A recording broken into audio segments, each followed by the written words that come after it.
Hello, Vicki. Hello, viewers. Hello, everybody. We're How together. we are.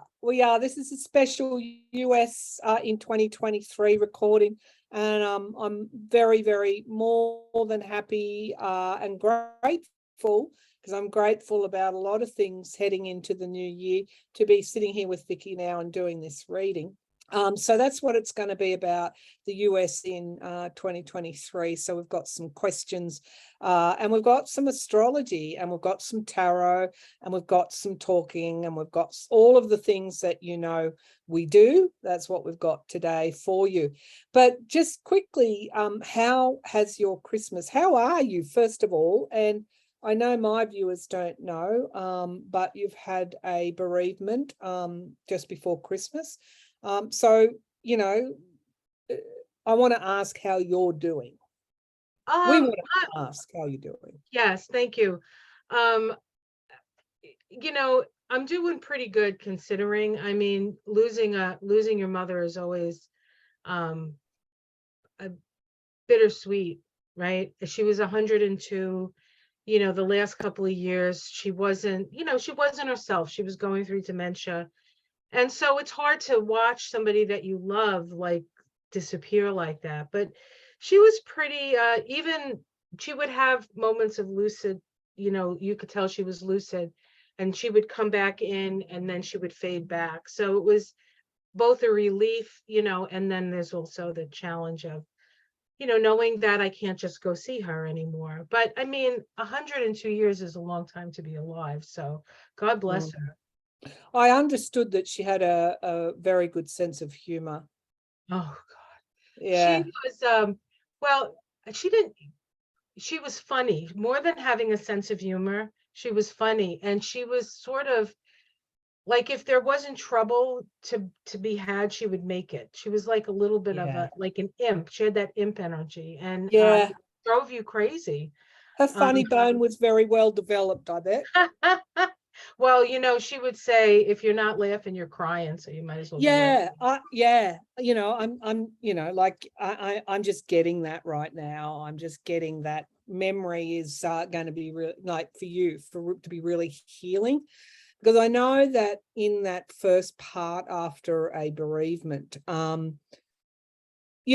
emotions are really volatile. Like there's that anger stage of the bereavement with people that we have been our best friends, like very close to, family. And it's like we have to go through our differences, go back and have a review of that to come to those beautiful memories. And that's with my own mother passing.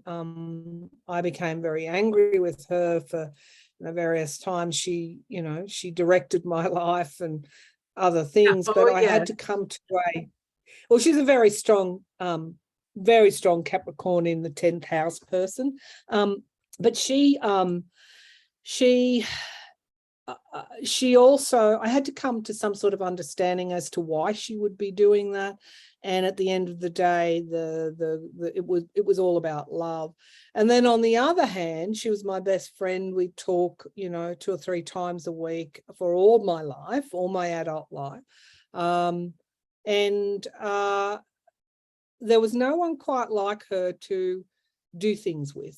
Like to go places, to have a cup of tea, to have a chin wag, as we say in Australia, to spend time musing about things. And so I missed that. I crave that. I still do crave and miss that. But it definitely was a process which I had to work through. So if you should just, I'm not going to give you advice, but my experiences was just go with it. With it, let it flow. So, which is kind of that's kind of the advice I'm taking for my whole life at this point, because we don't really know. There's so many changes coming. I mean, we know there are changes coming. If we look to the stars, we can feel it in our bones, and we hope that the changes are going to be changes that make people's lives better instead of just worse and worse and worse. Because at some point, we have to come to terms with that. I think, the thing that will make the difference to me is how much work you're prepared to put in, how much reflection, including self-reflection, and the usual things that get you through difficult passages is when, for me anyway, is when, I examine those, some people would say negative emotions, negative thoughts with honesty, and go, and sometimes it takes me a while to get there, but I get there. And by the way, I'm not flaying myself either. I'm just going, okay, I'm having this difficulty. Why? What do I need to learn from it? What decisions do I need to make to go forward? And sometimes that includes really strong, well thought out boundaries and decisions, and because the one thing is we're always evolving. So even if we're in a difficult passage, we're going to be evolving one way or another. Right. I think the more work we can put into it, the less complacent, the less apathetic, the better the outcome will be. So I just hope everybody's willing to roll their sleeves up. Well, yes. Yeah. And I think that we're here for this moment. And so if you don't, if you're complaining, it's because you just haven't really realized that you chose this on some level. And it's for us to bear witness to, everybody has their own experience that they're going through with this, no matter, depending on where you live, depending on what gender you are, what country you happen to live in. There's just so many, so when I see that and I realize that I'm a lucky one, I feel even more responsible to roll my sleeves up because I can. I'm not in a survival, running from bombs kind of mode. And so we all have to do what we can within the space that we live in. And I think boundaries are important because they give us the space to actuate ourselves and be comfortable with a certain situation. And then you can come out of that, a little bit stronger, and it's important. And we're moving into a 7 vibration in 2023, which is self-analysis. It's looking within. It's introspection. It's mystical. It's magical in a way. And it's the 7. 7 is a sacred number, right? God, on the 7th day, God rested, right, after all the things that he did. So there's a certain amount of rest that comes in with this vibration as well, and also work. But well, the work, the work is reflection, because how do you come to a viewpoint, a sustainable view of something, or a decision, if you're not reflecting? And that's probably what we're going to be forced to. Well, I know that's what we're going to be forced to do, because to me, 2023 is going to be all about bringing forward. We've seen glimpses, more than glimpses. We've seen it over 2022. And in 2023, I believe it's going to be full on. We will be seeing the truth of the systems that we've created. right. And what we've manifested, and I think it's no accident that in the US we'll have Trump being indicted.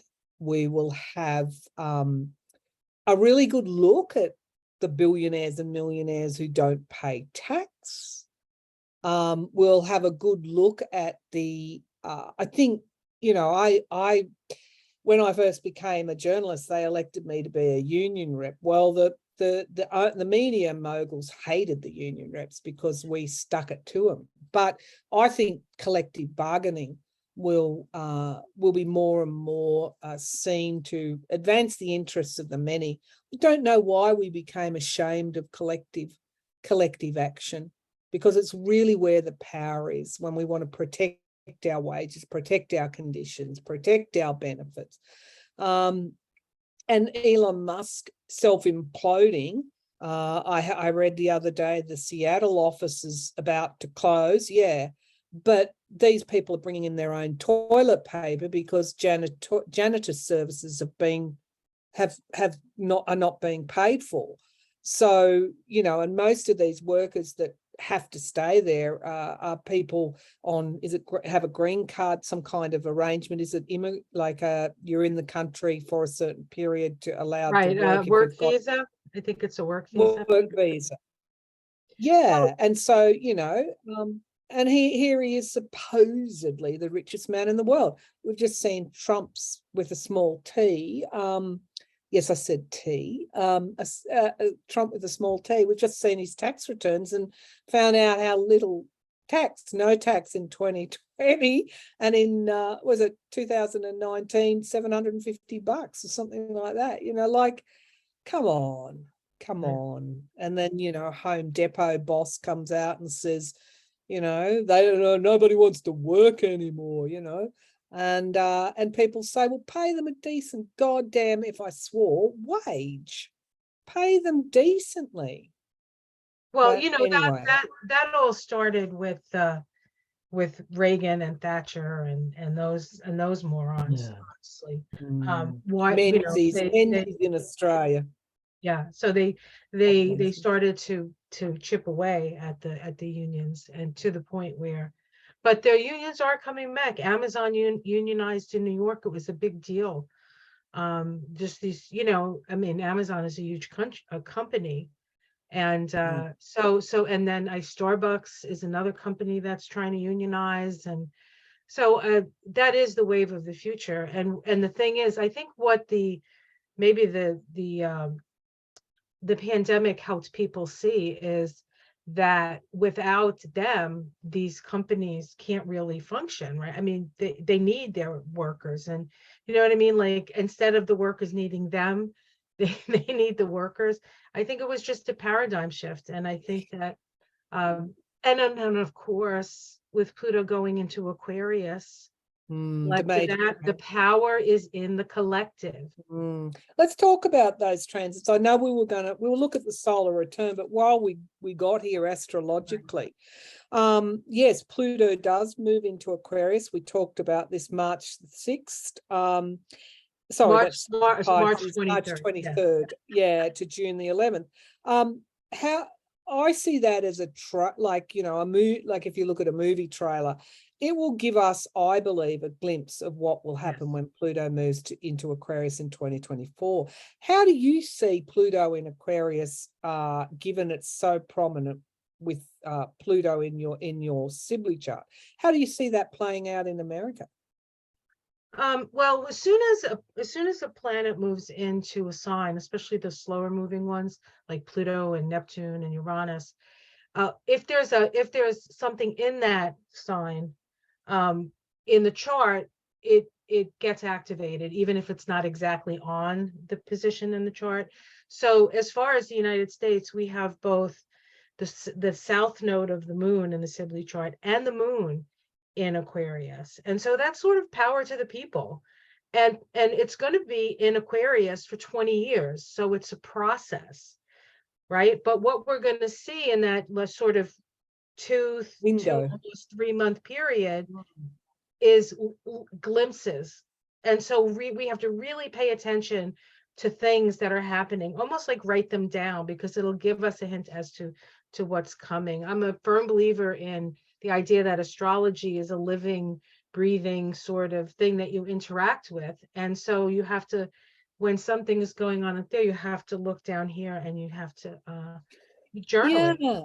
Well, Pluto, the god, ruled the underworld. And so I think a lot of things will come up from that underworld to the surface. I think that we're going to see some major truths coming out that will benefit the collective. And I think from 2024, the collective then gets the opportunity to make changes. And I think that's the gateway to the next decade of evolution and health of humanity. Really is what comes up in 2023. So I see 2023 as vital year, and then we get to take the action from 2024 onwards. Now, Saturn to Pisces on March 6th is another big transit. I've talked to you just before we press the recording button. My midheaven is Pisces. My Chiron is in Pisces. I think Eris is in Pisces. No, it's in Aries. It's okay. It's in Aries. Oh dear, of course it is. My mother Everyone's had Eris is in. Hey? My mother had Eris in the last degree of Pisces, and she passed. Ah, On the day she passed, Jupiter was on her Eris. okay. So Pallas Athena is in Pisces. Okay. So yeah, Pisces for me is my South Node is in Pisces. So I mean, it is the most psychic, or one of the most psychic of signs. I believe that Scorpio is pretty psychic. Sag is pretty psychic, but Pisces to me is nebulous. It's about being able to put your finger through the fog and draw out the essential creation, and to know what you're creating. So Pisces can be very, very creative and bring something into form, but it can also be, hey, I can't see through the fog. I'm a bit confused. I'm also laboring under a bit of illusion here because I can't really see what's in that fog. So I don't know. Saturn is going to we'll have to hone up our perception, I think. So there's a potential to really draw on intuition, that kind of spiritual knowingness. What do you see as the main benefits, I guess, of Saturn in Pisces? Well, Saturn is often in a chart is often like your career, that kind of thing. It is the according to Jeff Green of evolutionary astrology fame, Saturn is the structure of our consciousness. It's how we structure the way we think, the way we experience life. And Pisces is an energy of dissolution. So there's also a falling away and a breaking down of maybe structures that no longer serve, or testing. Saturn is a tester, testing our visions, testing our imagination, testing our intuition to a certain extent. So it is this sort of, Pisces is between, it's like the last sign before the new. Go ahead, I'm sorry. I'm just going to say, when you said testing intuition, I would have substituted the word testing our ego, because I don't think intuition in its pure form is ever wrong. I think it's when the ego comes in. Yeah. Sorry. No, thank you. You're right about that, because it is something different. But Pisces also, Saturn and Pisces is a spiritual, is a spiritual mission. It's like we're like Mr. Phelps getting the tape, right, for Mission Impossible. I mean, if there's anything, maybe we should call Saturn and Pisces Mission Impossible, because we can create things that we would have thought were impossible, because you're utilizing your creative imagination with Pisces. And I just want to mention something about this Pisces, is at the end of Pisces, it moves at the end of the almost 3 years that Saturn is in Pisces, it moves into Aries, and then a couple of days later, it makes a conjunction to Neptune in Aries. So the next time, it's not going to make a conjunction in Pisces, it's going to make it in Aries. And so that's 2026, and that's Aries that's Neptune in Aries. That's a whole new start of it's just like, that's really when I think things actually happen, and we actually see it. What's happening in the interim, I think, is going to be, we're going to see glimpses, we're going to get so far, and then we're going to fall back, and then and that's really what Pisces is about. It's about the ends of the line, and it's about dissolving away things and then reforming them into something and that's the energy, I think. That's how Yes, and we've already flirted with the aspect of Neptune of the lies, the big lies, the conspiracy theories. We've already, in a way, yes, there's a little bit of a way to go, but in a way, we've been there, done that, and we've seen what the results were. That's why I have hope in the future, because I know when all trends end, all carnival barkers get seen to be who they are. And I think, thank God, I think we'll see more of it in 2023, but I think that's the big shift. There's been a subtle shift. Otherwise, in your country, Biden wouldn't have done so well in the midterms, because I watched the Knives Out, the Glass Onion Knives Out, and I really recommend that to viewers to watch, because it took the billionaire.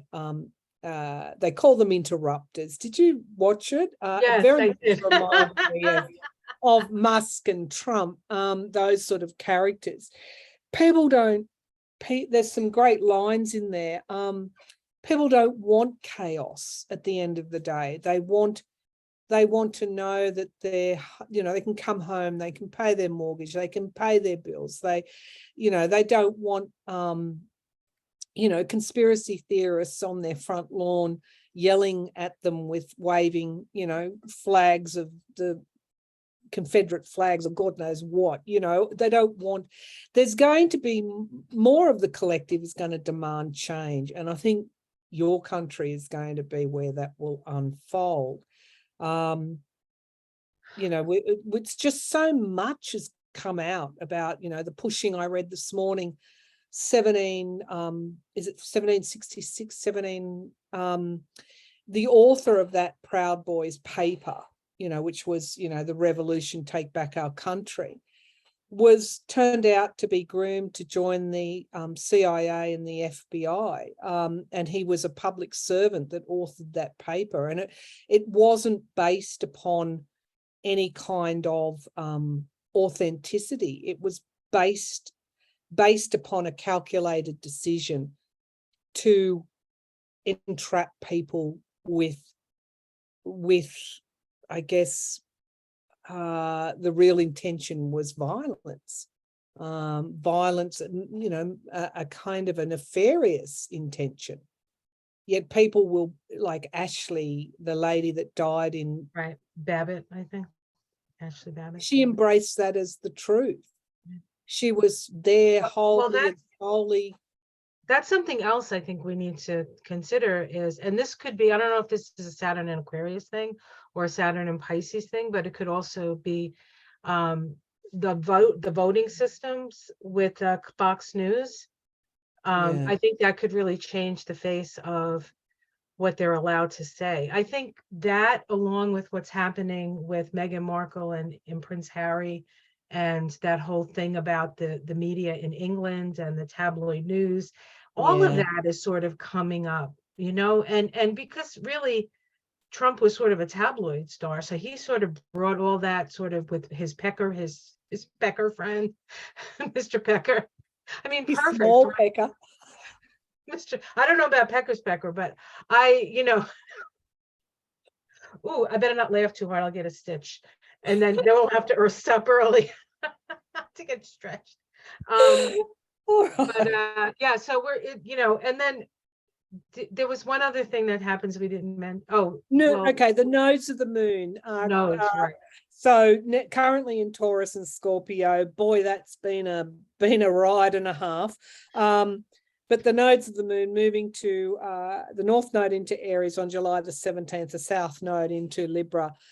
Justice, Libra, 7th house, relationships, partnerships, South Node. What do we know? God, Vicki, I think there's going to be some authentic stuff occur in 2023. Tell me, what's your view? What's your view of those the nodal movements, and the North Node to Aries? Well, powerful.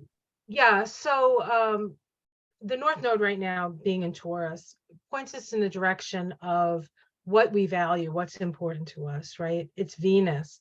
Venus decides what it loves, right? And then we have the South Node in Scorpio, and Scorpio is about complicated enmeshment and just mucky stuff. There's a lot of sexual stuff with inappropriate stuff that, and so all of that, and then also shadow work with Scorpio. So that's the release point. But it also, we've had Saturn squaring the nodes for most of the year, requiring us to look at our shadow. We had to look at our shadow before we could move forward into what we really wanted. We had to kind of understand what we didn't want and move to what we wanted. Now that the nodes are moving into Aries, it's the nodal, the rulers of the nodes switch. So now Mars is in charge, right? And Mars is about getting what you want. Like Venus decides what you want, and Mars goes and gets it. Plus, the Aries is about new, initiatory, things we haven't done before.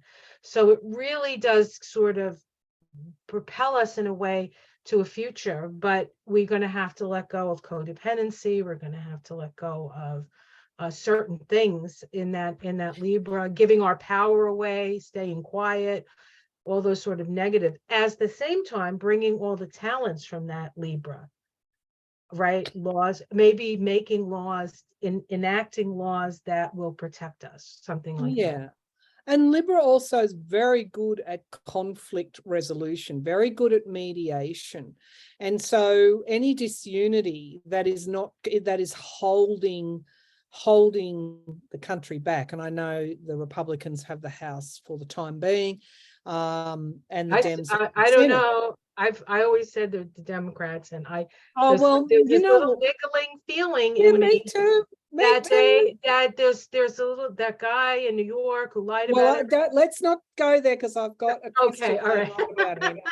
But like any disunity that is impeding the progress will be very clearly seen, because you can't begin anything if people aren't on side. So anyone who's being totally ridiculous, and Aries can be at times, sorry, Aries, if they're negatively positive, like Sagittarians, can be too much with the me, with the I. Look at me, and Libra comes along and says, it's about we.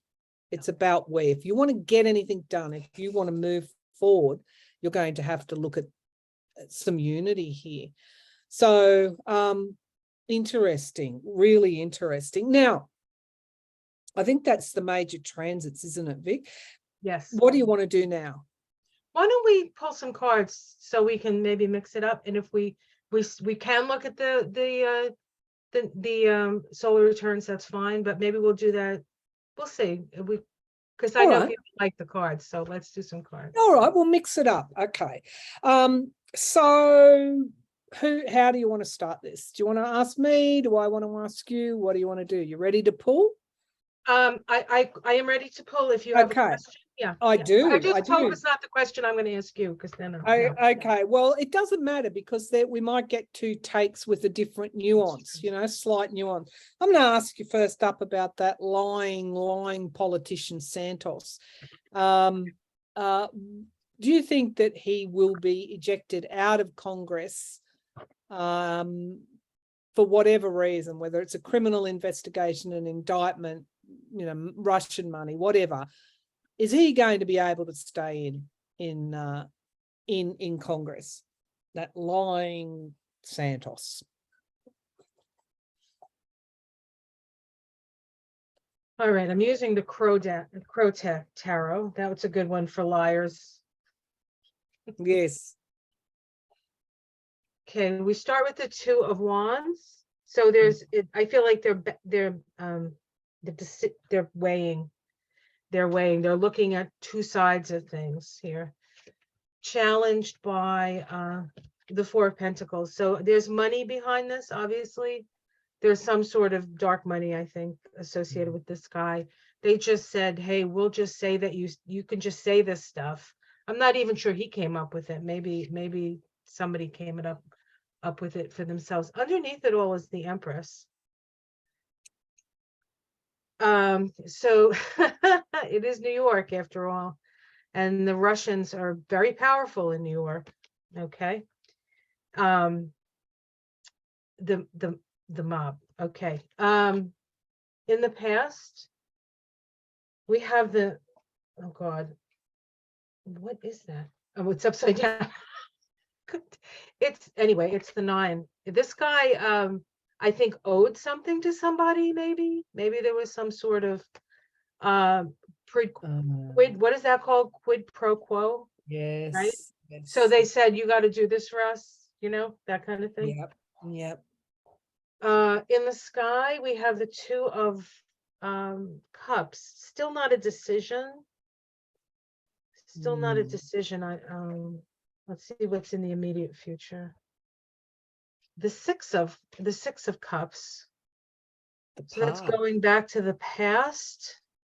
Well, they're Right. definitely gonna examine. I don't think they're gonna let this go, even if they let him through. I don't think they're gonna let this go. And I think that Letitia, our girl Letitia in New York, is looking to see if he can be taken down because of whatever. There's a number of legal things that how it's seen from the outside, sorrow, loss, yeah. Domestic situation, the hermit, I don't know, I don't know if he can go to jail, or he may want to hide out or something. Not good cards. Not good cards. Hopes and fears. Hopes, the 10 of cups, of course, he hopes that. And we have the 6 of pentacles. There's also loans and debts. Yes, yeah. Okay, Isn't let's it? see. Maybe we can get the Major. star. I don't know. I don't. What's underneath? Oh, thank you. That's right. Underneath. Oh, okay. We have the 8 of Pentacles, the Hierophant, and the King of Pentacles. I think they're going to use him to get to the money, or figure out where the money comes from. And so maybe he'll get in, and then when they find out where the money comes from, then they might be able to. But it's very difficult once somebody's voted in to unvote them. I mean, But if he, what I saw, I agree with you. I think that the money is going to be what undoes him. If that money has come from foreign sources, from Russia, and there's loans and debts and things. I mean, how much shame if he's fully exposed and he's charged with something, and he gets convicted of something and goes to prison, how the hell can he stay in Congress? There'd have to be. right.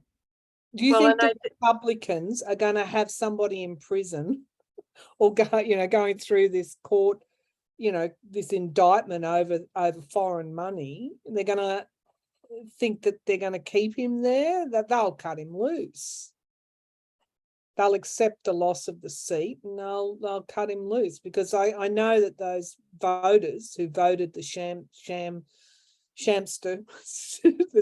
the shyster in, they're not going to vote for another Republican. That was a Democratic district, and he used all the stereotypes to get elected. Right. He pulled all the those Cancerian feeling. Right. People call us snowflake things. He used all those stereotypes to get elected. They're not going to trust another Republican in that if there's a re-election. Right. But right. Well, if there's a re-election, I definitely think he's done. But I'm not sure they're going to stop him from going in. No. Then what happens after that? I think there's a lot of this, uncharted territory stuff going on. Well, the other thing is that the local paper, God bless its cotton socks, it ran with all this. Now, why didn't, I'm objective, why didn't the Democrats pick this up and run with it before the election? What on earth were they thinking? You know, like it didn't take much. The New York Times. Where was the New York Times? Was it not reading his local paper? Like, was it not reading this breaking story on the front page of his local paper? I'm Which not, said I'm it not all sure out. that, yeah, I'm not sure the New York Times wants to And find here things we have and it. make it, it comes to what they want you to know, as opposed And to what here we have it. Here we have it. Did they look away in order to break a big story and then to milk it as it played out? Did they hold off on it until after the election? yeah, You know, good because question. everyone's outraged and everyone's buying their paper. Like, if people don't think that those things go on, then you're very naive, because they do in the media. And that's what's wrong with the media at this time. It's very, very corrupt in many ways. Yes. There's some brilliant reporters, but those brilliant reporters have to answer to the media owner, who is more concerned with the advertising dollars and the click rates than they are with the truth. So we'll just hang on to this for a month or so, and then we'll publish it. Our own story. We'll publish our own story. Terrible he even got through the door, or will get through the door. Right. Terrible. Sorry. Okay, that's my rant. Okay, I have a question for you. Okay. Will there be more positive, how do I want to put this? I don't want to call it gun control, because that's like, but the issues of guns in America, it's I just, is that going to get better? Is that going to get better in the year 2023? As far as making changes that'll make us safer, improve, that's what I mean. But you can just, whatever you want to say about that. All right. Well, I've read on this in the past, and people have been disappointed, because I don't really think gun reform is going to happen in the short term. So, you know, my initial answer would be no, not in 2023, because you don't have the House, you don't. Right. However, and the Republicans won't give up their gun lobby, or their base, like that. However, never say never, and always have hope. Biden has demonstrated his talent from being in the Congress for so long, all those decades of working really effectively across the aisle. And, you know, like, it's so underrated, so underestimated. So let's just go for a good look. Will there be, of course, he has always executive action, but okay, will there be any gun reform? I'm not going to say significant, just any gun reform. Will there be any gun reform in 2023? Somebody's bringing two plates, and they're going like this, offering this or offering this. So there could well be some kind of action. Maybe I need to be a bit more hopeful. Okay, so will there be any significant? I think it's already in. He's already got something planned, but hang on. Will there be any significant any gun reform? Will there be any gun reform in 2020? There's a gift. I saw a gift with a bow on it. Like, there's something there that his administration has already been working on. Maybe the cards will tell us. So there's a 9 of cups is wish fulfillment. There's an intention there that might come to fruition. I'll just do a small one. There's so much worry that I think that the Democrats know that if they don't do something, that they will be seen as lax, that they will be seen as weak in some way at not doing something before 2024. So it's possible. There's so much anxiety about it. And honestly, I don't know how you do it.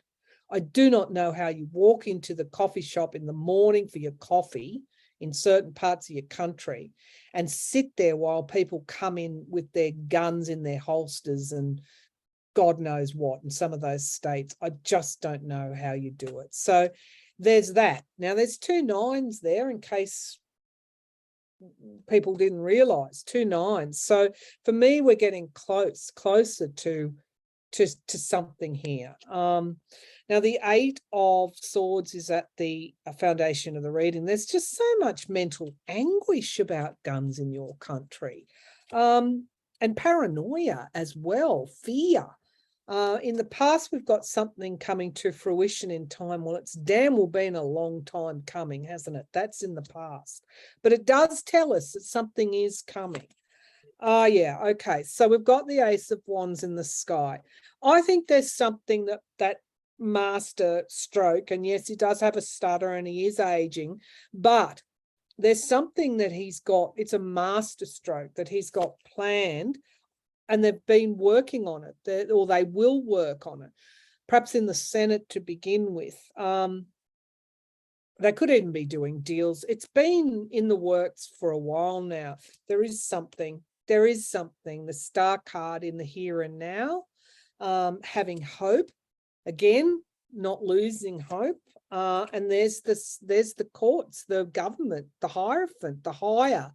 Look at these 2 cards in the present. Let's see how it goes. Victory is in the hopes and fears. Yeah. Hold on. The 3 of Cups is the outcome. Yes, you're going to get, I don't know how significant it is, but you're going to get something. Now, we've got an abuse of power here, clarifying the 3 of Cups. So you're going to have all those Machiavellian moves. But we've got the 10 of Swords here. Let's see if we can't get the Moon card. Yeah, it's not going to be an easy passage. But look at all these energies. These really, that's my card for people passing over, as is the 10 of Swords. It's like to get to that celebration that you've got, and the Ace of Wands, you've got to see what has occurred in the past. If there's a win for Biden, albeit I don't know how he gets it through, Page of Pentacles, yeah, there is some kind of movement forward, but it's enmeshed in really horrible energy, as you would expect. I think he has a win. The High Priestess is something we can't see coming, and then we've got the Queen of Pentacles, stability. Something around, there could be a really horrible event. Like I in my predictions, I saw militias killing refugees, going after them. Yeah. And you could see him doing something. There's going to be something in 2023 in relation to gun control, but it's enmeshed in really horrible stuff. Like, it's just, there's a win there, but I think the major stuff has to come after 2023. The King of Pentacles, the business, the NRA, and we've got the Sun card and the Page of Swords. So I feel there's going to be an exposure, some sort of exposure, some event, some kind of exposure that will prompt and give Biden the moral wind in his sails to bring something he's had planned for a long time, bring it forward. And whether that justifies an executive action or what, there is going to be something done in 2023. Okay, good. I'm happy to see that. But later on, you get your more major stuff. Well, we're gonna, it's inevitable. There's too many guns. There's too many guns and too many crazy, angry people. And a lot of, it is, the Republicans always say mental health, mental health, mental health. They're not wrong. They're not wrong, but people can't mentally, anybody who's going to take a gun and shoot a bunch of people like that there has to be some mental illness going on. But if you don't have the gun, you can't do it. And that's the thing that, it's like, yeah, fine. But if like, weapons of war should not be on the street kind of thing. And this is what I think might happen is that, the domestic terror cells, if you've got the development of militias that's threatening national security, there might be some kind of way he can do it. And I don't know, the viewers might know, through enacting that kind of national security law. If there's a big uncovering or action around domestic terror cells, he might be able to go down that route and do something about militias, armed formal militias, which, there's an exposure anyway that gives him the ability to act in some way. I hope that everybody is fine. There's a lot of violence there. Anyway, okay, where did we want to go now? So do you want to look at the charts? Yeah, okay, Yeah, let me pull those up. So what I have here is both charts, so we can look at both of them, kind of at the same time. The one on the left is the 2022 chart. The one on the right is the 2023 chart.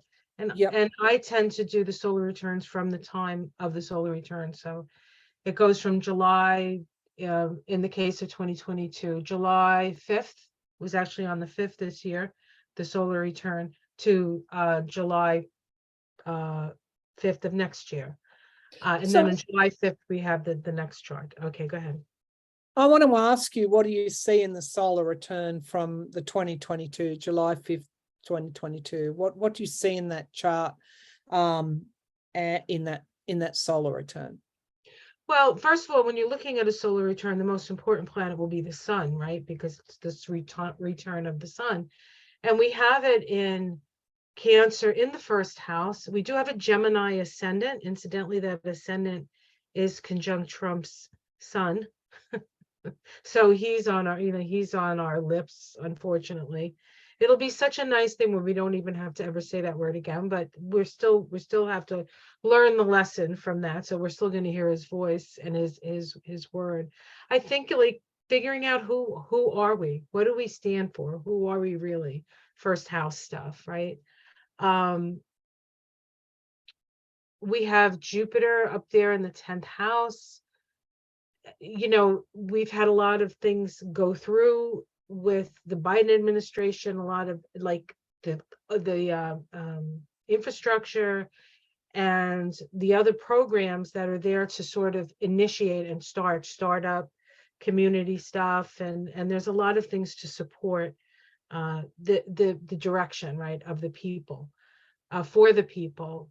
We do have Pluto in the 8th house, so money, debt, lots of debt, and we've gone into a lot of debt between what we need and what we've done for the Ukraine and other, with all the military spending that we do. So there's an indication of 2022 created a lot of debt. There is a little bit, it looks like there's a little bit of almost a Star of David here. So that's a little magical, right? But let me just see what else here. Gemini is in Cancer. So I guess 2022 is about who are we and what do we feel? How do we feel about ourselves? That's what that looks like to me.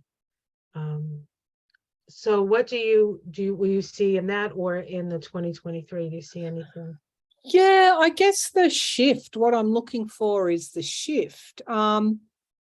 So the sun is in that first house in 2022, then it's in the 11th in 2023. So first house being that new beginning, that new cycle.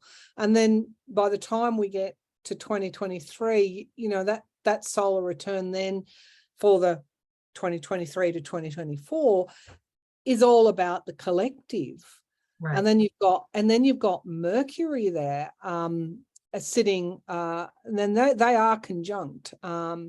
So it's that communicate. I see that potentially to start reforming some of the ways that people are triggered. I mean, if we have, I just think it's a no-brainer to whip up, allow these conspiracy theories to thrive, then arm themselves, then commit acts of violence against people that are being targeted online.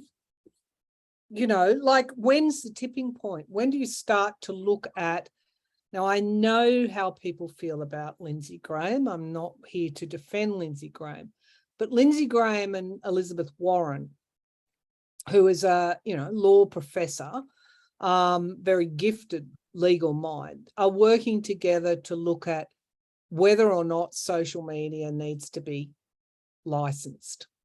Okay, so not reforming to section, or what is it, the part of your Communications Decency Act. Censorship, or it's not that. It's saying, okay, if you want to have a TV station, you have to have a license to hold it.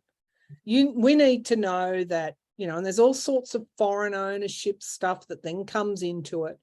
Well, why isn't big tech licensed in the same way? How do you keep out foreign ownership of your major social media platforms? Because we import it. So whatever you allow in your country, the Twitters and the Facebooks, it comes into our country. Into Europe, it has stronger legislation and puts up walls against this kind of free reign. But it seems to me, with Mercury and Cancer there, I just think there could be some kind of licensing maybe, or moves toward looking at ways that, you know, social media can be licensed. And you know, I think Elon Musk and the Saudis owning Twitter, along with Qatar and China, and God knows who else is hidden there. You've got this major foreign influence that they've already acted against the current administration. They're already in your politics. So there may well be something that that they look at. And of course we have that triangle there. Is it Grand Cross there? Is it of course, with the south and north nodes obviously going to be opposite one another. But look at Pluto. Pluto's squaring. Pluto in Capricorn squaring the south node in 2023. Sorry, I'm looking at 2023. Yes, yeah, well, that's the thing. That's the other. Saturn just got off squaring the nodes. Now Pluto is squaring the nodes, and it's going to be there through the whole period of time that Pluto is in Aquarius. And look at that in the fifth house. Yes. Expression. So I don't know, the expression of money somehow in your systems, you know, I don't know. I think that has to be dealt with. It has to be, what has the careering out of control been about if it hasn't been about looking at what is corrupt in the systems and trying to reform it, because it's unsustainable. And Pluto in Capricorn there, I haven't got my glasses on, not in Aquarius yet, though the moon is in Aquarius in the sixth house of public service and health and ill health. What is below the surface, that is literally a cancer in your society, is being, and in mine too, is going to come to the surface with that Pluto in Capricorn, the last gasps of it. So whether it's billionaires not paying tax, I'm looking at 2023, billionaires not paying tax, whether it's your out of control social media, that isn't licensed, so foreign owners can come in and buy it up. Whether it's, the incendiary domestic terror cells thriving on your social media and then going out and killing, unfortunately, killing gay people and people, black people, whether it's all of that, there has to be a reckoning. And I think you're getting to a reckoning in 2023. When Pluto moves into Aquarius there in that 6th house, you might see some pretty good action. You might next year in 2023, despite you're not having the house, although we don't know about that yet. Don't know. Don't know.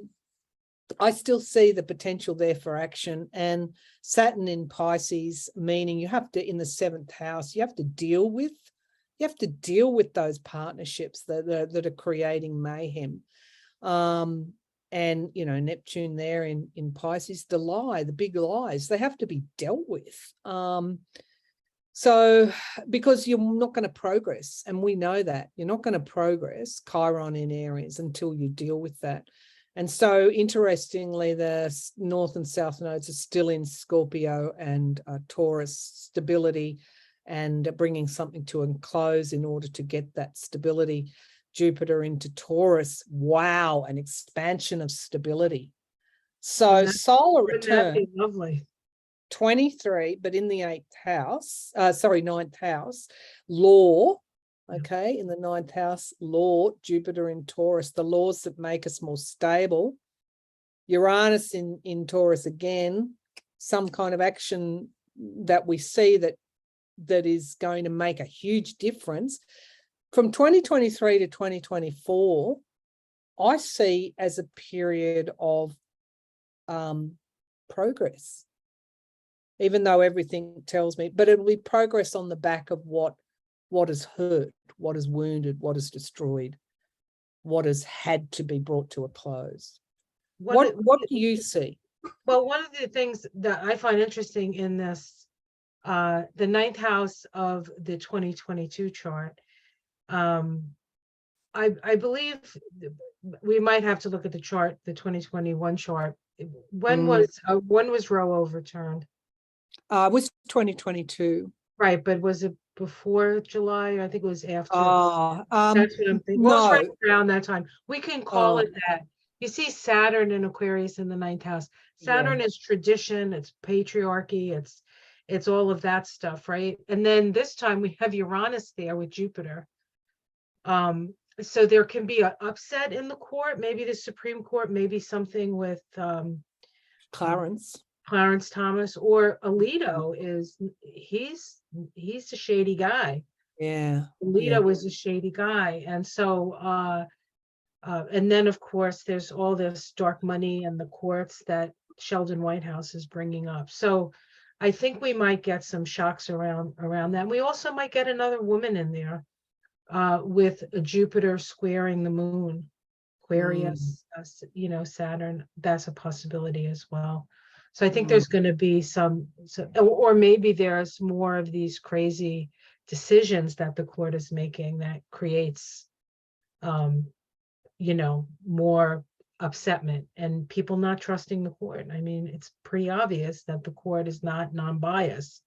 They're not weighing things out. They're just taking orders from who's paying them, which is yes. I also in the 2022, Vic, look at the South Node in Scorpio in the 6th and the North in the 12th. If that isn't an indication of bringing things to a close, the ending of cycles, I don't want to sort of be in La La Land and go, oh, it's all going to be wonderful in the next year or two and 2 years. No, but this is why I hold hope, because I see evidence in 2022 solar return and 2023 of progress. Yeah, that's in the astrology. Would you agree? Absolutely. Would you agree? I agree. I totally agree. Yeah, I'm very optimistic about, it's going to be there. We're going to see terrible things. Terrible things are going to happen. We can't expect, things to be rosy necessarily, but a lot has to do with our attitude, and a lot has to do with focusing and as you said at the beginning of this, rolling up your sleeves and being willing to do the work that needs to happen. And, you and I are on the other side of, we're past a certain point where we're starting to like go into our, what I would call our wisdom years. But it's the youth. I mean, this is the earth that they have to work with. And these kids will not back down, and they're very interconnected. So there's a lot of power in the children. And with Pluto in the 5th house, it's very possible that we can see those Parkland kids coming back up into, maybe maybe they've been working on something with the gun violence and all this other stuff. So there's been a lot of grassroots work that has happened. And I was doing my yearly reading, well, one of my readings about the numerology of this time, and the 7 sometimes comes in as if something comes like miraculously manifests for you, but it's not actually a miracle. It's just that you're like sitting there and all of a sudden it falls into your lap. It's because you've done the work in those other intervening years to get that done. But it's like, as you know, there's always this sense of, all right, it's going to happen. When's it going to happen? When are we actually going to see it? It's like you can't even believe that it's actually going to happen. And then it happens, it falls into your lap, and you're like, oh, it happened. And I feel like there's going to be a lot of that, oh, it happened things coming in this coming year. And part of that will probably be the indictment of Trump. Yeah, I want to ask you just to in 2022 solar return, particularly, I just had a feeling around Neptune in Pisces in the 10th house, and then of course the opposition with the moon in what is that? Virgo in the 4th house. I'm wondering, well, a couple of things around the COVID. I just got to draw there to whether or not that is the Neptune in Pisces in the 10th, whether or not that is a new variant, or whether there's an explosion of cases. What's happening in China. I do want to make a point that most governments are making Chinese travelers be tested at the air, before they come into the country. Right. But I wonder, given that there's been outbreaks in places like heavily populated places like India, I think we have to be wary of any kind of subconscious bias against the Chinese in testing them and not testing other heavily populated areas. I mean, maybe it just has to do with an explosion of cases in China and the potential for a new variant to emerge. But do you see anything there that might be an unforeseen event in 2022 chart? 2022 chart. I mean, some astrologers have said that the Neptune in Pisces is COVID's signature.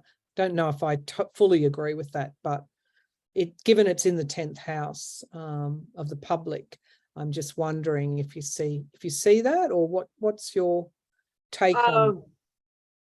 No, I wouldn't call it that necessarily. I don't get a hit on that. Like, that's a reasonable thought, but it's not resonating. Things that come out of nowhere generally are associated with Uranus, right? And Uranus is in the 12th house, so it's again, it's like this. I would describe it as like a burst from spirit. Like somehow there's something about the other side and I have this theory about times when there's a lot of people passing through the gates, so to speak. And of course, with the South Node in Scorpio, I remember saying to my class when the war in the Ukraine first started, I said, what made us think that the South Node in Scorpio, we weren't going to have some kind of war happening? It's like all that like really like negative, awful energy that comes up sometimes with, the shadowy stuff, coming from the past, the South Node. But I feel like that Uranus conjunct the North Node in the 12th house is like miracles. Like, I feel like I think the fact that Zelensky is still alive is a miracle. You know, Mm. I mean, I don't know, it felt like everybody was holding the light for him, and that's why he made it through. Like the whole world, certainly not America, just America, but, people really resonated with that. So, I think that that's what I see as the unforeseen. And it may take for a while, it may take till right before we have our next solar return to actually see that manifest. Mm. I think with that South Node in Scorpio in the 6th house there, I think, which can be health or bad health, which I know all about. I've got a stellium in the 6th house. I kind of, I'm just going to throw it out there that I think we all need to be wary of thinking that the pandemic is finished, of being complacent that there won't be a new variant. And when I look to 2023, Neptune in Pisces in the 7th house of, partnerships, I just don't think we're finished with COVID. And so I'm kind of just putting it out there that we'd like to be, but maybe we may not. Right. We may not be finished with it in 2022, from 2022 to 2023. I don't know. Maybe we should pull some cards. There you go. There you go. There's a thought. So I think it's time for me, right, to pull cards, or did Oh, you? well, yeah. Okay. Oh, I don't care. It's up to you. Well, okay. Well, all right. What have I got to ask you? Or you can pull cards on COVID. It's good. It's good. It's all good. Oh no, just two. I just with that Okay. COVID, because it's such a strong hit there. Let's just see. 2022 to 2023. So really from now, of course, we have seen in all countries an acceleration of cases. But is there anything beyond the obvious with COVID that we need to worry about from 2020, from now until throughout 2023, mid-year 2023 with COVID? Oh, they're in the US, I guess. All right. Now we've got the star there. That's good. We've got government taking action if needed. So much degradation of government around pandemic, with the rise of anti-vax sentiment. That's Biden there. We've got the Knight of Cups. Could be, that's something coming in quickly.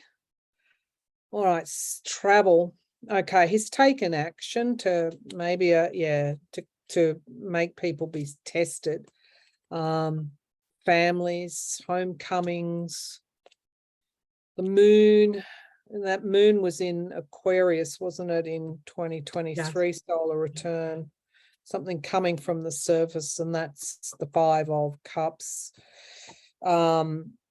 In the here and now. So that's sort of like COVID's signature there, in the here and now. Yeah, the hope and the fear that cases will rise and get out of control. And then we have the past, going back to the past as the outcome, and loss, walking away. I'm going to say the Queen of Cups, looking after yourself, something being let out of a cup. She's the only one with a lid there, and she's going to, there could be some containment measures needed in the first half of 2023, supporting 3 and 4 of Cups and the Devil toxicity. Yeah, I'm just going to say that some conditions of the past, not fully, but some conditions of the past around COVID may need to be enacted. I don't know that we can do compulsory anything I don't know what governments have left to control a pandemic anymore. So people just won't be controlled. So it'll all have to be voluntarily. But you get to the if there's a new variant and the stress on the hospitals and those well, same. that's the real problem. It's not, it's the fact that most of the healthcare systems, including the one in England, is under a tremendous strain. Yeah. And then you add the stress of a bad economy to that, and opioids, and there's just so many like complications with keeping people healthy. There's a lot of different levels of that we in America have an issue with, because most of the decisions about the food we eat and how it's grown and all these farms that make meat and stuff. I mean, these are big corporations, and they pretty much make the rules as it's known. So there's a lot of levels to health. I mean, we can vaccinate ourselves into oblivion if we want to, but if we're not feeding our children food that has any kind of quality to it, and not filling them up with sugar, which is what most we feed our kids, and then we drug them so that they don't run around in the classroom. I mean, it's we have to. It has to be a holistic thing, and hopefully as we move into, I think that there's a wisdom that people have about their own bodies that need to be respected as much as a wisdom of what science has to offer. I think it has to be a balance between those two things. As somebody who was in healthcare for as long as I was, and in a healthcare where we didn't do drugs. Chiropractors don't do drugs. We think that the body has the capacity to heal itself, given the correct alignment, given the correct rest, given the correct mental attitude. It all comes together. It's not one thing. It's a holistic view. And I think we're becoming more and more invested in the holistic view. I think if people make choices, the choices then are theirs to make. But if you get to a point where the health system is cracking under the strain, which nobody wants to see that occur again, I think it will be very difficult for governments to try and control that situation. And, there will be a percentage of people that will pass.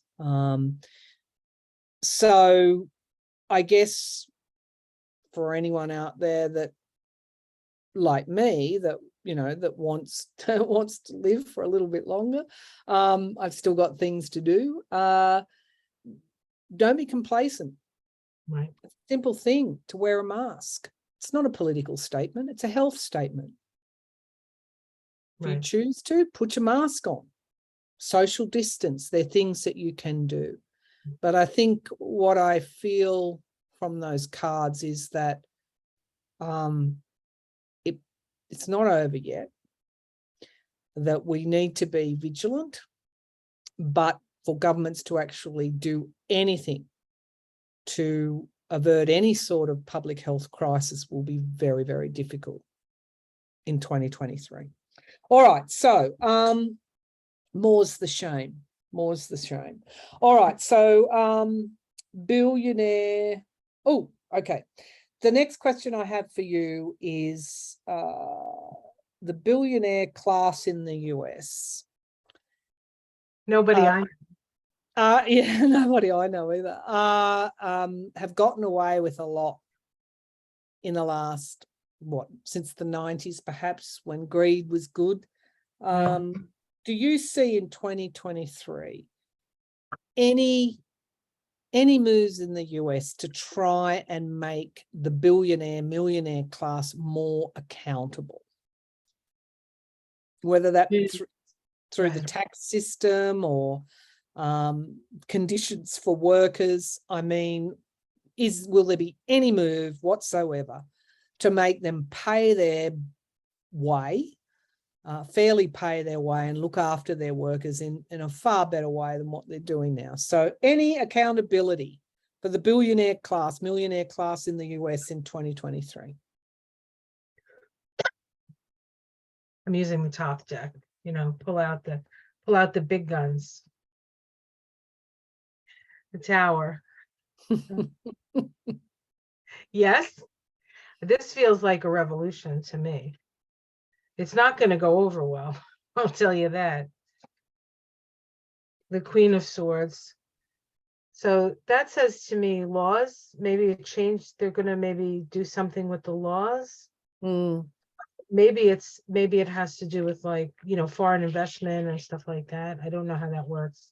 I guess that would work. See, it's hard to know because of the House, right? The House is in Republican, as what we think, maybe. I think it's good. I think a lot's going to get done anyway. And I have the Princess of Wands. I always see this card as AOC. She always strikes me as the Princess of Wands, kind of like a making trouble, progressive, sort of democratic principles. So people are going to, there's going to be, I think, a constant push for that. I don't think it's something that's going to not be seen. Like whether it happens or not is another story. Interference. So they're going to try their best to avoid any kind of real change. And then we have the Hierophant. This could be governmental change. I would say yes. And it's going to be, now I'm not sure how much, you know what I'm saying? But it's going to be something that's a little bit shocking with that. There's a shock value to that. And I don't know if it's trying to do something and creates the shock, or the shock creates the need to hold these people accountable. I don't know, because a lot of these billionaires are so involved in the government. You know what I mean? We have the Ace of Wands. So it feels like the fire is starting to burn for that. You know what I mean? I don't know if it's actually going to happen. Then the 10 of Cups, which is, wish fulfillment to a certain extent.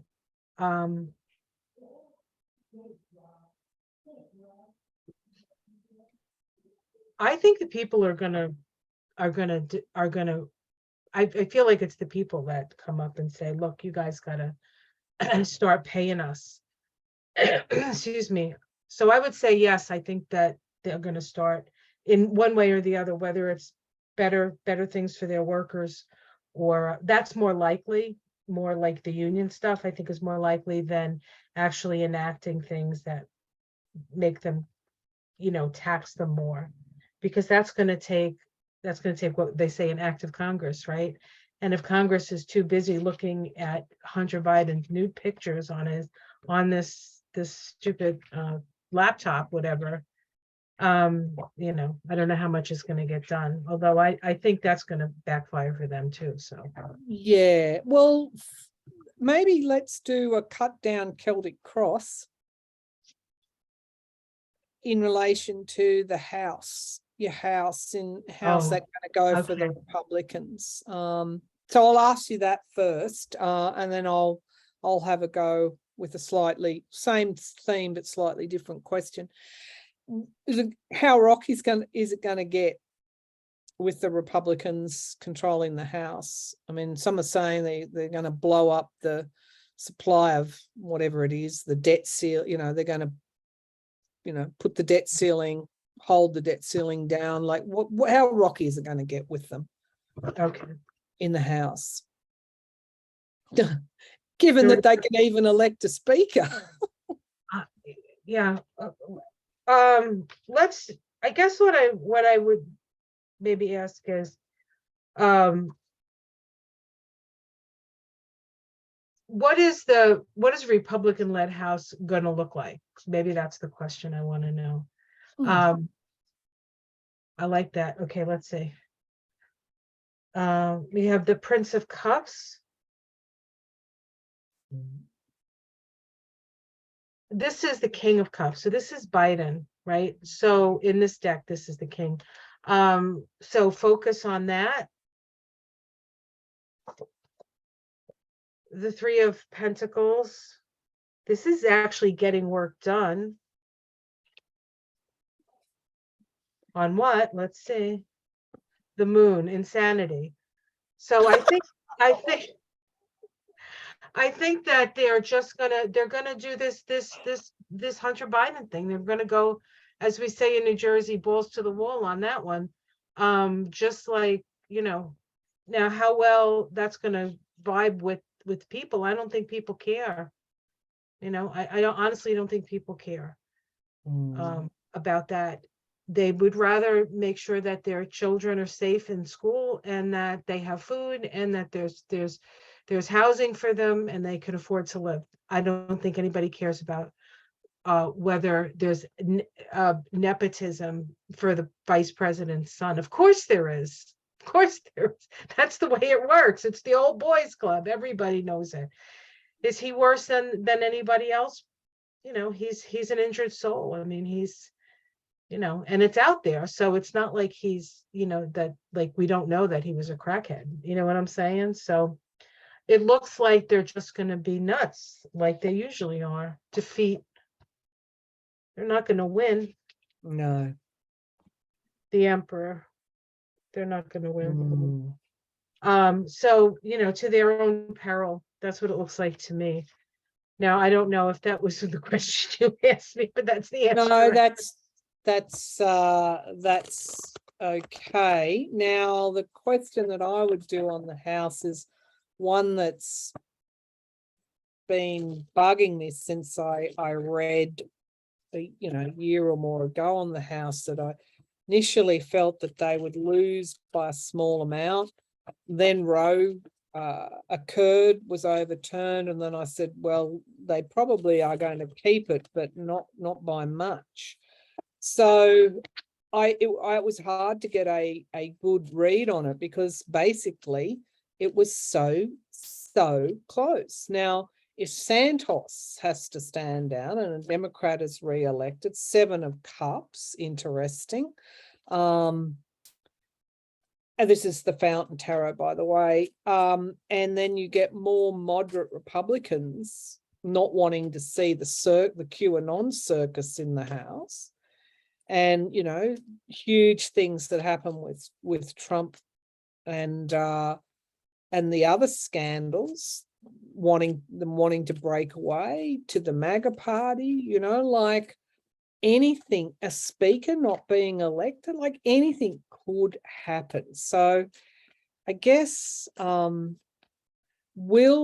question is, will Republicans actually, whether they do in practicality or whether they don't, given, there's some indictments coming down, will Republicans actually hold the House in 2023? However that might work. Let's see if we can pierce the confusion. Will Republicans actually control the House in 2023? Will Republicans control the House in 2023? It's rocky, all right. The Lovers, okay, relationships with others, and the Moon, rocky Crazy. Relationships, emotions, turbulent emotions, things being revealed. It's I think it's like you're reading. It's they created the mayhem, now they've got to live with it.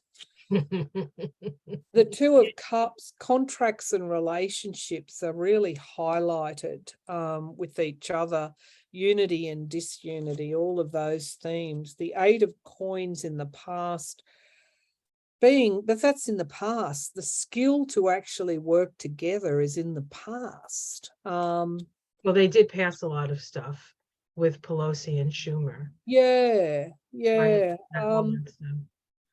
It's oppression. 10 of Wands in the sky, like the ending of something, and it's oppressing those members who want to see things done as well. They're like prisoners of their own party. The Devil, toxicity, toxic elements, like in the near future. the devil energy, being chained to something. I reckon half those members don't even want to be in their own party. Like, that's what it looks like. The Queen of Wands in the here and now, that's women. Perhaps there could be a woman, that's Sagittarian, Aries, Leo energy, a woman that might become prominent or maybe coming to the, coming forward.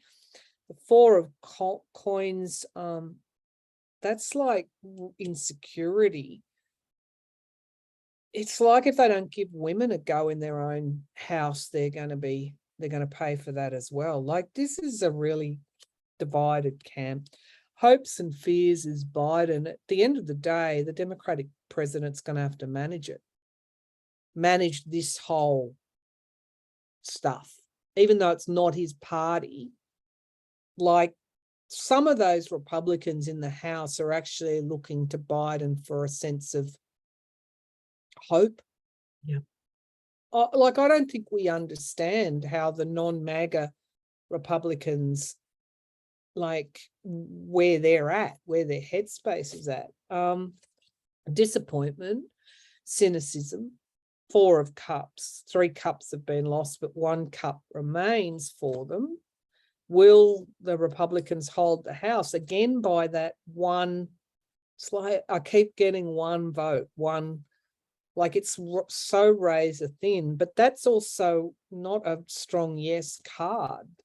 The King of Swords clarifies the Four of Cups. Strategy and planning can be also the prosecutor as well. And the Star card. I'm going to say anything could happen in 2023 with that house. It's nothing is certain at all.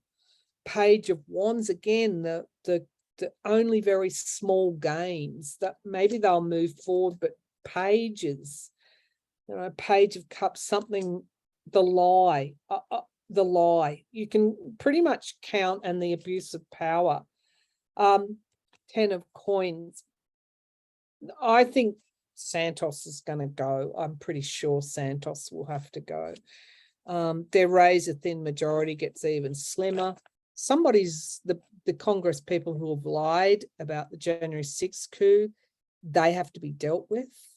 That's right. Anything can and will happen. And maybe that's why the hope Biden is in the hope position, because it's going to be such a schmozzle. Like, hang on to your hat, because it's going to be a rocky ride, is what I see. I think one of the reasons we can't really see it, and that it sort of shifts and changes is because we're co-creative with it. And so we always have to like take into consideration that we have a say in this, that we energetically and, working, we have to just continue to apply ourselves to those things that we value, right? The North Node in Taurus, it's going to be there until July. So we have plenty of time with that, right? Yeah. And then I feel like maybe this whole like Jim Jordan group of people who are going to go after this and after that and after this, there's going to be a point where people are like, we need you to attend to our problems, not a made up problem that you've been talking about for the last like 10, 15 years, right? However long they've made up these problems. And because there's going to be a need, and the people, the Republicans want to seem like they're doing something for the people, they're probably going to be more bipartisan with, so all they need is a couple of Republicans to go along with the Democrats for a lot of this stuff. So it's possible that a lot more is going to actually get done for the benefit of the people, despite the fact that you have these maniacs who all they care about is Hunter Biden's laptop. You know what I think? You know what it just came to me as you were saying that moderate Republicans, or middle of the road Republicans, responsible Republicans, may join with the Democrats to vote things in, which is why we keep seeing Democrats still having a good influence in the House, right? Because it's unworkable otherwise. The Marjorie Taylors and the Jims and the Kevin McCarthy, like he said, he wants to impeach Biden off for crying out loud. Impeach him for what? Like, it's ridiculous. It is. It is. And people are not like the people, and people are tired of this. It's like this victim, this blah, blah, blah, blah, blah. We had enough Benghazi stuff to live for everything, right? So I think people are certainly, of course I am, because I'm a Democrat, but still it just doesn't, we have so many problems and so many issues that if we just applied ourselves to, we would fix. It's just a matter of focusing your intention on something and then bringing in all the resources for that. And we have that capacity to do that. We can create miracles. And part of this whole 7 vibration of the new year is aligning with that still small voice within, aligning with what you're here to do. So I feel like this is a real year of miracles. But we have to put the work in, like you said at the very beginning, and we have to be willing. And, it's not gonna, as long as we're moving in the right direction, I feel we're going to be much better off. Much better. And that's what I see in the astrology. I see the movement in the right direction. Oracle cards, have you got a set with you? Just 3 messages. 3 messages from Spirit, from your guides, from my guides. I'll pull 3 and then while you're shuffling yours, we can be quick with this because I know we've been on here a long time. 3 messages from Spirit for the US in 2023. 3 messages. Ooh. New beginnings, Moon Maiden. 3 messages from Spirit for the US, please, in 2023. Oh yeah. Oh yeah. Oh yeah. Oh yeah. I like it. Okay. So we've got new beginnings, Moon Maiden. I love that. The nodes, the shifting of the nodes is highlighted there. Then we have intentionality, the eye of the needle. The intention, that's Saturn. Saturn in Pisces. You're going to have to really look at what you're creating and how you're creating it.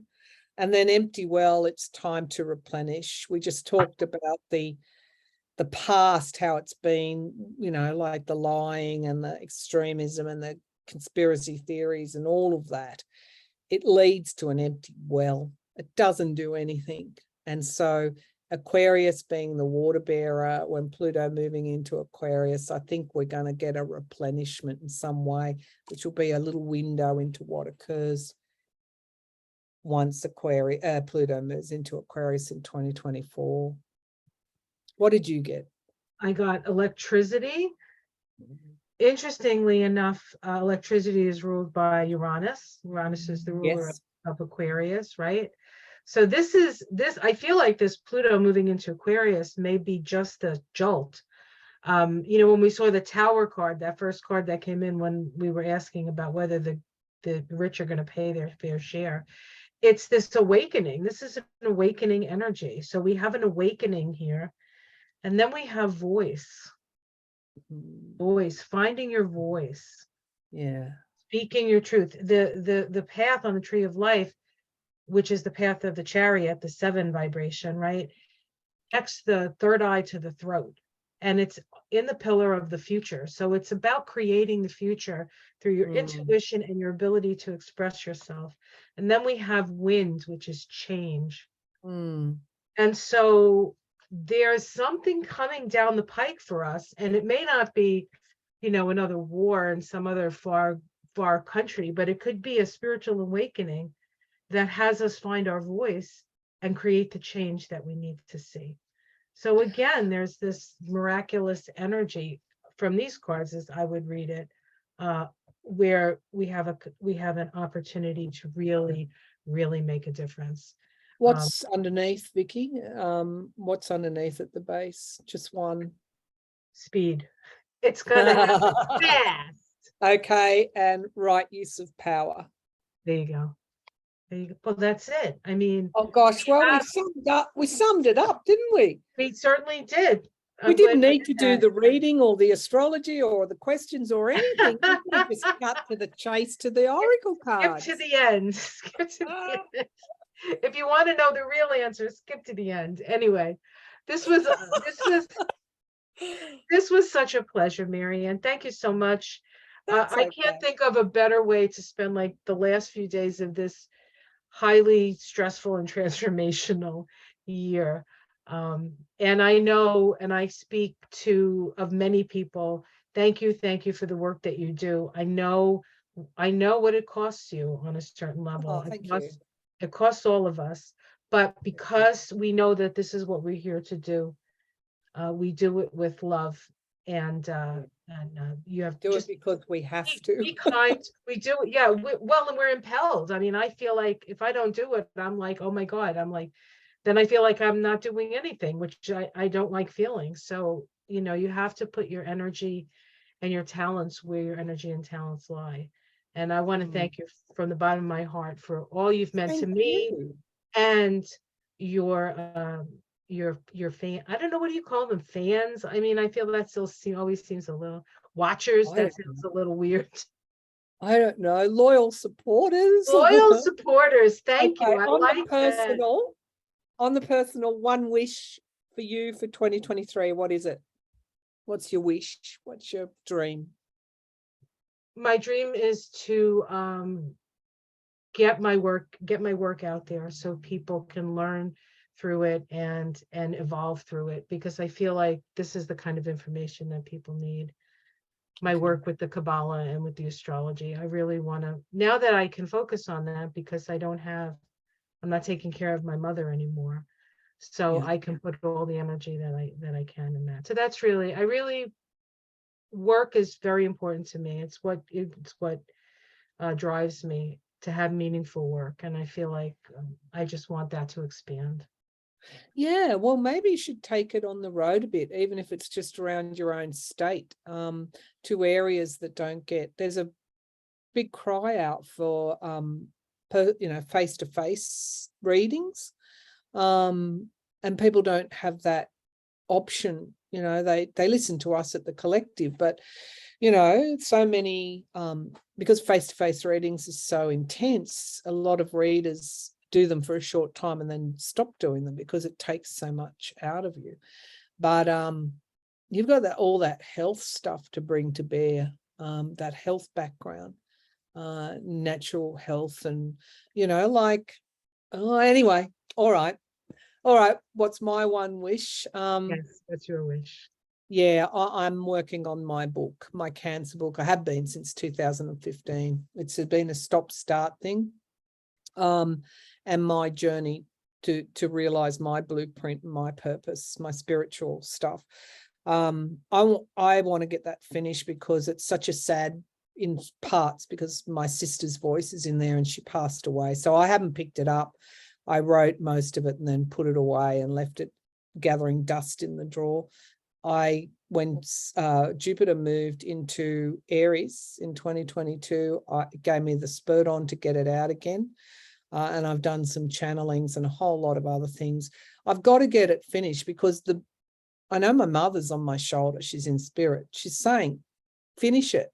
And when I go to procrastinate, the birds start cawing at my window. And it's like yesterday, like it was like, get onto your thing, and I get onto your laptop. And so this thing nearly drove itself demented at my window. Anyway, I thought I'll do this test. So I put down what I was watching, like some movie or something. And I picked up my laptop to see if the bird would shut up. And then I got the book up and started typing. The bird stopped squawking. I said, I'm hearing you, Mum. I know, Mum. Okay, I get it. I'll finish it. So that's what I want to finish this year in 2023. I will sleep better at night if that thing is finished. Certainly the birds won't have to make as much noise, so that's good.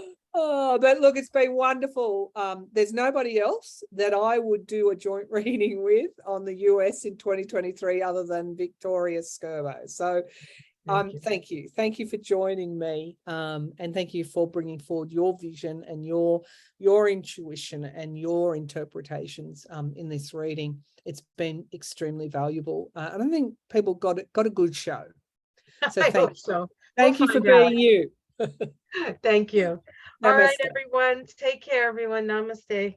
Bye.